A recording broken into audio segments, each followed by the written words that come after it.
Thanks for joining me here at Preaching the Gospel That Saves, the station that is dedicated to our Apostle Paul's My Gospel, the gospel of Christ, which is the power of God unto salvation, which is only found in Paul's writings, not Peter, James, nor John. And it's 1 Corinthians 15, verses 1, 2, 3, and 4. Paul declares in verse 1, it is the gospel. In verse 2, it's how ye are saved. In verse 3, that Christ died for our sins. In verse 4, that he was buried and rose again on the third day. You trust what Christ did, that he paid for your sins, was buried and rose again on the third day. You are saved. It's not of your works of righteousness that you have done, Titus 3:5. It's not of your law works, Galatians 2:16. It's not of your boasting, and it's not of yourself. It is a gift of God. And now that you're saved, let's have a little fun today. How about Halloween? I have not done a message on Halloween since I've had this ministry, and here it is today. And let's just start off with what one pastor said about how you can tell where someone's heart is. And you know how you can tell where someone's heart is? Just ask them if you can look at their checkbook, okay? If you look at their checkbook, with more than 179 million Americans planning to partake in Halloween festivities, up from 171 million the year before, spending was slated to reach a record high in survey history. They spent $9.1 billion on Halloween candy. $9.1 billion. Wow. Halloween, the etymology. 1781, in a Scottish context, the word and the magical lore about the date were popularized by Burns's poem in 1785, and he attached a footnote explaining it. But it probably dates to 1700 in Scotland and is attested as the name of a tune in 1724. The tune is mentioned again in an English-Scots songbook called The Cheerful Companion in 1783, and Burns was not the first to describe the customs in print. Halloween, or Holy Eve, is the evening previous to the celebration of All Saints. That it is propitious to the rites of divination is an opinion still common in many parts of Scotland. John Maine, footnote to his poem Halloween, Glasgow, 1783. It is a Scottish shortening of All Hallow Even, Eve of All Saints, last night of October, from the 1550s, the last night of the year in the old Celtic calendar, where it was Old Year's Night, a night for witches, a pagan holiday given a cursory baptism. Hallowed Day for All Saints' Day is from 1590s. Earlier was Hallowmas Day in the late 13th century. You can look up Robert Burns's poem from his website at rbwf.org.uk/Halloween. And I'm not going to go through that whole poem, but check it out. But here's just a summary of it. Halloween by Robert Burns. Halloween used to be celebrated with parties and games. Many of the games came from old spells to find out who would marry. Players threw nuts with partygoers' names painted on them into the fire coals to see in which order they burst. Here is a poem about one such party. We present it in its original Scottish dialect on the left with a modern translation on the right. I would just encourage you to just take a look at it, read it for yourself, do what you want with it. I just thought I'd put that on here because it might be something that you may not know. But one pastor said, also, 20 to 30 years ago, when I began to encourage people to just disregard Halloween, the reaction was usually that I was a fanatic of some sort. A nice enough guy, but a fanatic nonetheless. The lack of influence of my pronouncements is clearly demonstrated by the fact that Halloween is now the fastest growing of all American holiday celebrations. Like I just told you, it went from $8.4 billion spent on candy to $9.1 billion from 2016 to 2017. So it is. It's steadily increasing every year. All year long, we tell children that it's wrong to talk to strangers, and then one night we send them out to talk to strangers. We know there are problems because we take the candy the kids collect to hospitals to be x-rayed to make sure there are no pins or razor blades in the food, and we throw out everything that was not individually wrapped because it might be drug-laced. Each year, there are instances of arson and property damage, and the question is not if there will be any damage, but how much and whether we will be personally affected. Halloween is the deadliest day of the year for child pedestrian fatalities. 2 decades of data reveal risks beyond the candy. Kids have a greater chance of being fatally injured by a car on Halloween than any other day of the year, including the 4th of July and New Year's Day. State Farm, the nation's leading auto insurer, teamed up with research expert Bert Sperling of Sperling's Best Places to better understand the risks kids face as they take to the streets in search for treats. Sperling's Best Places analyzed more than 4 million records in the fatality analysis reporting system from 1990 to 2010 for children up to 18 years of age. On October 31st, a description of the methodology follows the graphs below. That detailed analysis revealed the following. Halloween was the deadliest day of the year for child pedestrian accidents. 115 child pedestrian fatalities occurred on Halloween over the 21 years of an analysis. This is an average of 5.5 fatalities each year on October 31st. 5.5 fatalities, which is more than double the average number of 2.6 fatalities for the other days. The deadliest hour. Nearly 1/4, 26 out of 115 of accidents occur from 6 o'clock to 7 p.m. Over 60% of the accidents occurred in the 4-hour period from 5 to 9 p.m. Middle of the block was the most hazardous. Over 70% of the accidents occurred away from an intersection or crosswalk. Ages most at risk on Halloween. Most of the fatalities occurred with children ages 12 to 15, 32% of all child fatalities, followed by children ages 5 to 8. I would guess because the 12 to 15 don't have their parents with them. Drivers who posed, again, that's my guess, he doesn't have it here, but drivers who posed the greatest risk was ages 15 to 25, accounted for nearly 1/3 of all fatal accidents involving child pedestrians on Halloween. It is also known as the Devil's Night. In the Satanic Bible by Anton LaVey, Halloween is the high mass for Satan.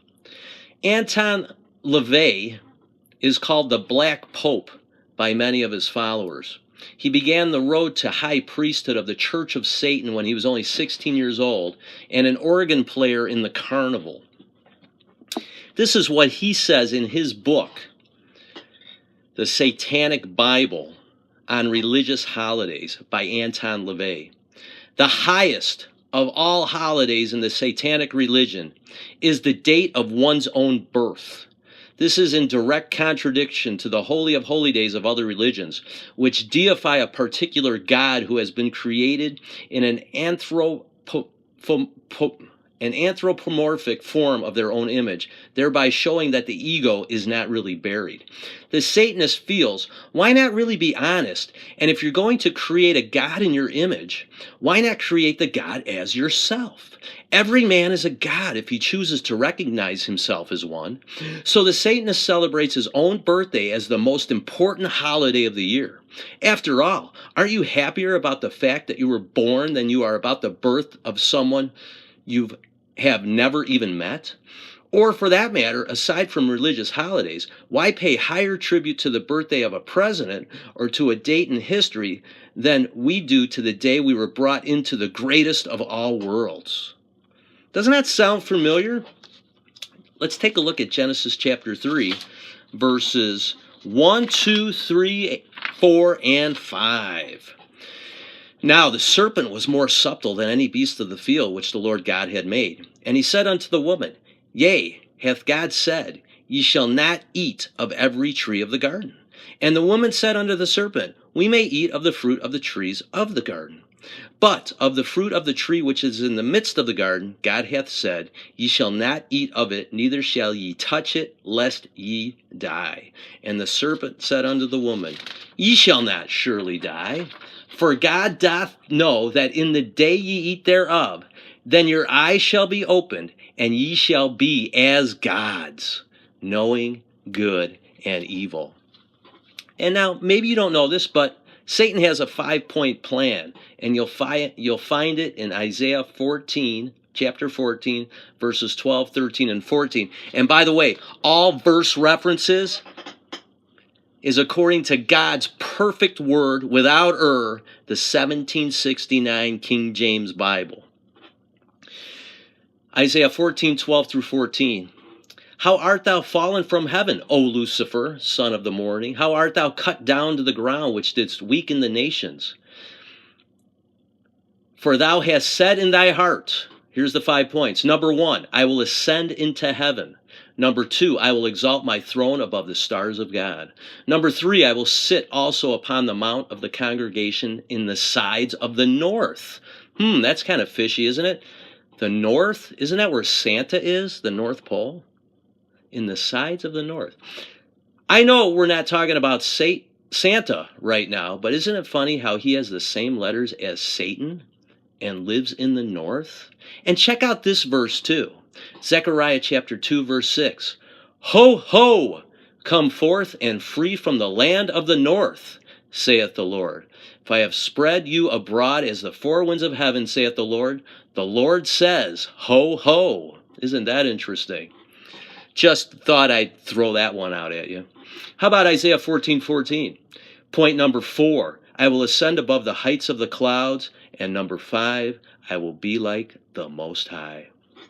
Hey, and by the way, if you're using a new translation, they have Jesus falling from heaven, not Lucifer. And here's from your New American Substandard Version.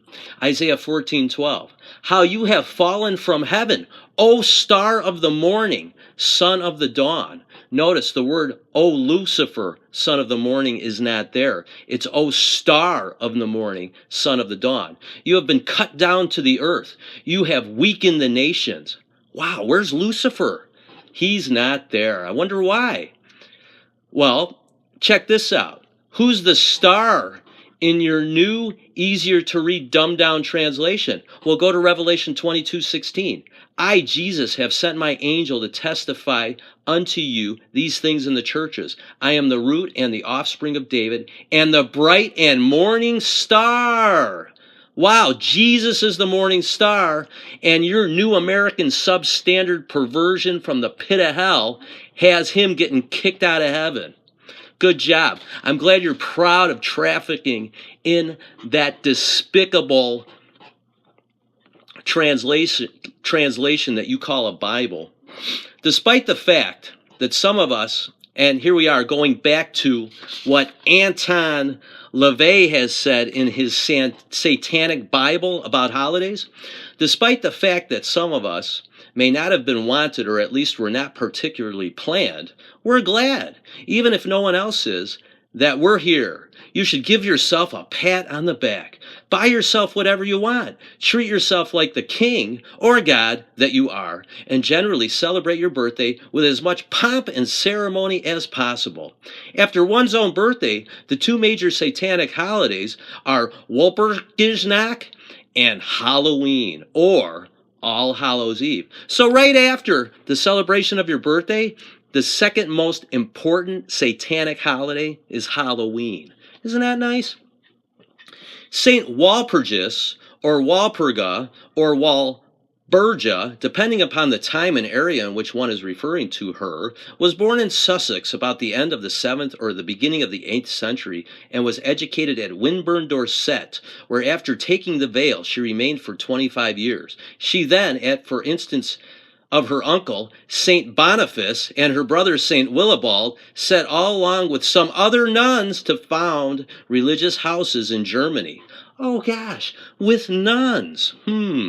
Her first settlement was at Bischofsheim in the Diocese of Mainz, and 2 years later, 754 AD, she became abbess of the Benedictine nunnery of Heidenheim within her brother Wilbert's diocese of Eichstätt in Bavaria, where another brother, Weinbald, had at the same time also been made head of the monastery. On the death of Weinbald in 760, she succeeded him in his charge, retaining the superintendence of both houses until her death on February 25th, 779. Her relics were translated to Eichstätt, where she was laid in a hollow rock from which exuded a kind of bituminous oil, afterwards known as Walpurgis oil, regarding as having miraculous efficacy against disease. The cave became a place of pilgrimage, and a great church was built over the spot. She is commemorated at various times, but principally on May 1st, her day taking the place of an earlier pagan festival. Amazingly enough, all of this rigmarole was found necessary simply to condone the continuance of the most important pagan festival of the year, the grand climax of the spring equinox. The eve of May has been memorialized as the night that all of the demons, specters, afrits, and banshees would come forth and hold their wild revels, symbolizing the fruition of the spring equinox. Halloween, All Hallows Eve, or All Saints' Day falls on October 31st or November 1st. Originally, Hallows Eve was one of the great fire festivals of Britain at the time of the Druids. In Scotland, it was associated with the time when the spirits of the dead, Scotland, Robert Burns, right? When the spirits of the dead, the demons, witches, and sorcerers were unusually active and propitious. Paradoxically, All Hallows Eve was also the night when young people performed magical rituals determine their future marriage partners. Wow, Robert Burns's poem. Many of the games came from old spells to find out who would marry. The youth of the villages carried on with much merrymaking and sensual revelry, but the older people took great care to safeguard their homes from the evil spirits, witches, and demons who had exceptional power that night. The solstices and equinoxes are all celebrated as holidays as they herald the first day of the seasons. The difference between a solstice and an equinox is a semantic one, defining the relationship between the sun, moon, and the fixed stars.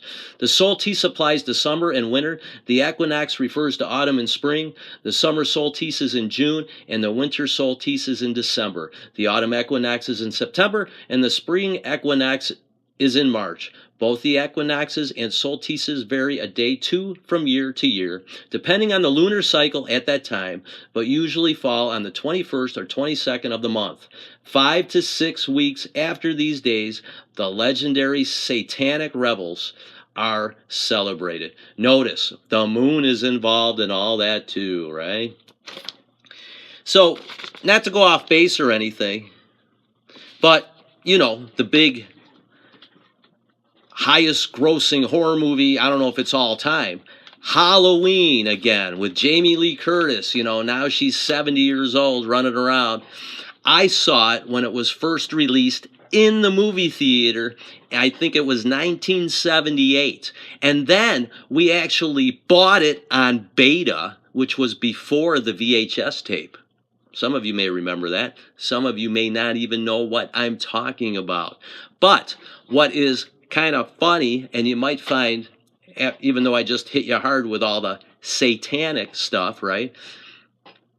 Did you know that they used William Shatner's face from Star Trek to make the mold of the mask that Michael wears? That is William Shatner's face. And what's, I think, funny, I don't think Halloween's funny. I think Halloween is a terrible, devilish joke that kills a lot of people.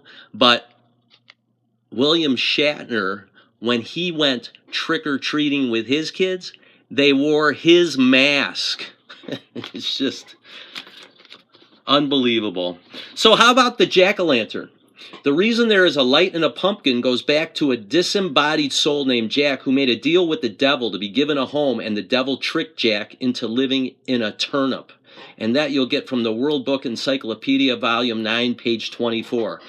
The celebration of Halloween comes from Druid witchcraft, which Mr.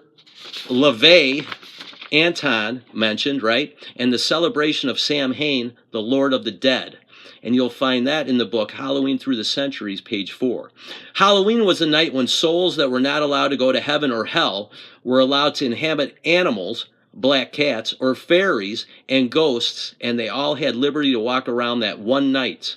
And you'll find that in Highland Superstitions, page 44.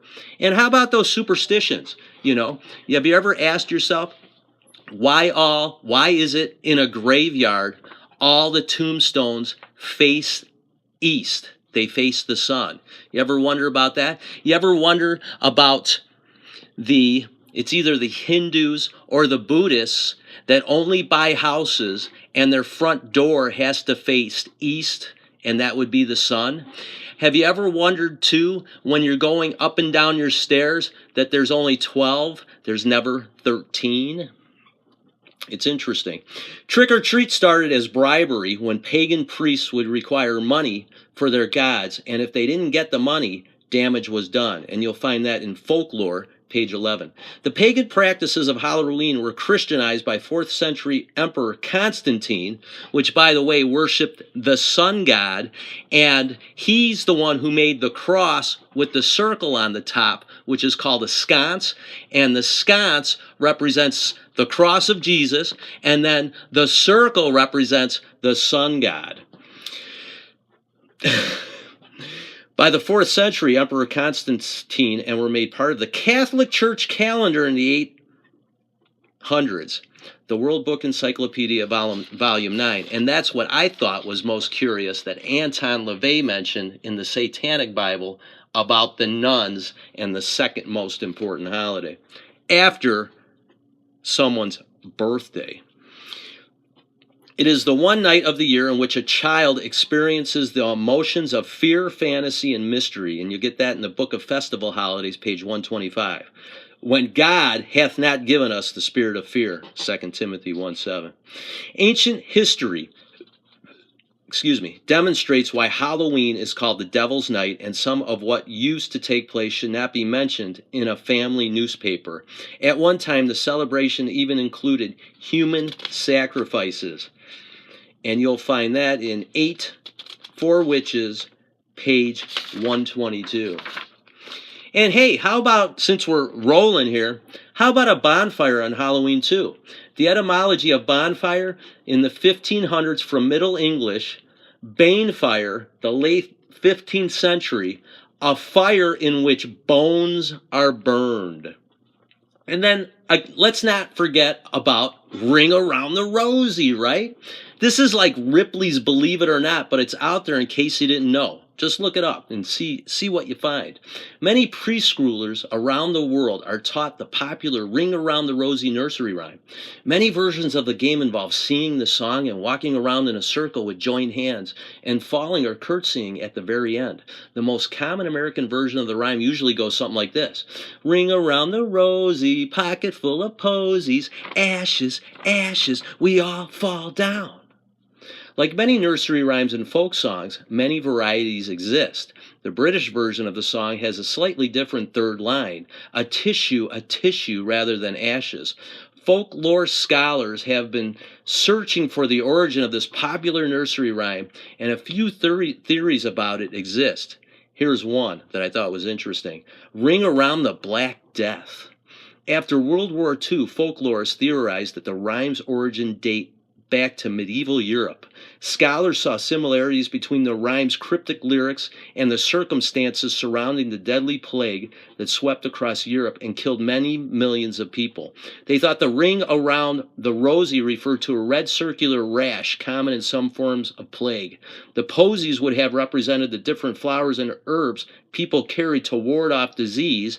The ashes, or a tissue, of falling down was supposed to mimic sneezing and eventually dying from the disease. Isn't that nice?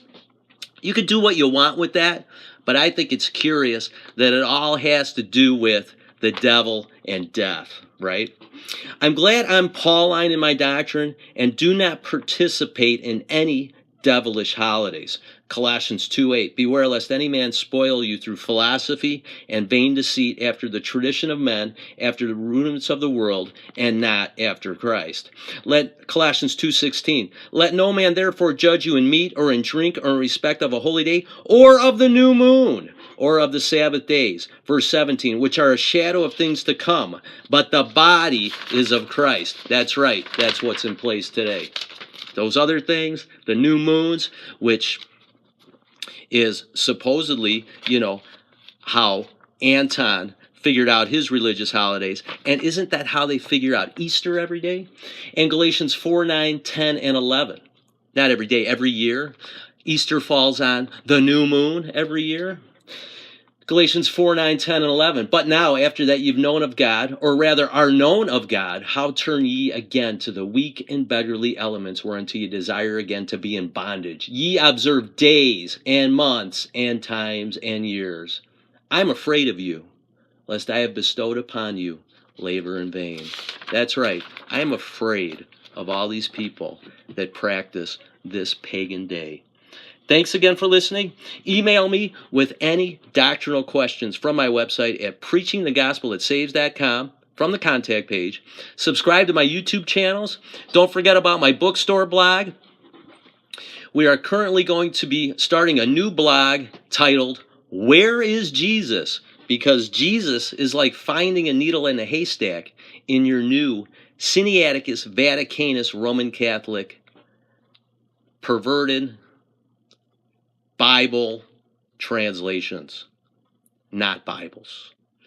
And check out my new study on the book of Ephesians, only on my website in MP3s. Thanks again.